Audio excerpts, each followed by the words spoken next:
টিকটিকি কিভাবে দেওয়ালে হাঁটাচলা করে থাকে? কেনই বা তারা দেওয়াল থেকে ছিটকে পড়ে যায় না? কি আপনাদের মনে কোয়েশ্চেনটা জাগে? আসুন, চলুন আজ এই কোয়েশ্চেনের আনসারটা ঠিকভাবে জেনে আসি। আসলে সবটাই বায়ুর চাপের ফলে অর্থাৎ এয়ার প্রেশারের ফলে সংঘটিত হয়ে থাকে। কিভাবে? চলুন দেখি। বায়ু চাপের জন্যই টিকটিকি ঘরের খাড়া দেওয়ালে বা কড়িকাঠে সহজভাবে ঘুরে বেড়ায়, তারা পড়ে যায় না। এর কারণ টিকটিকির পায়ের থাবার তলায় একটি খুব পাতলা পর্দা আছে। টিকটিকি দেওয়ালে পা চেপে ধরার সময় ওই পর্দার মাঝখানে একটু গর্ত হয়ে যায়। এর ফলে দেওয়ালে আর পর্দার মাঝখানে একটি বায়ুশূন্য অবস্থার সৃষ্টি হয়।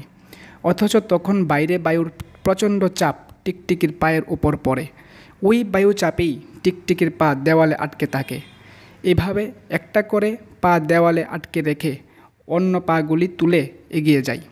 খাড়া দেওয়ালি হোক বা কড়িকাঠই হোক, পড়ে যায় না তারা।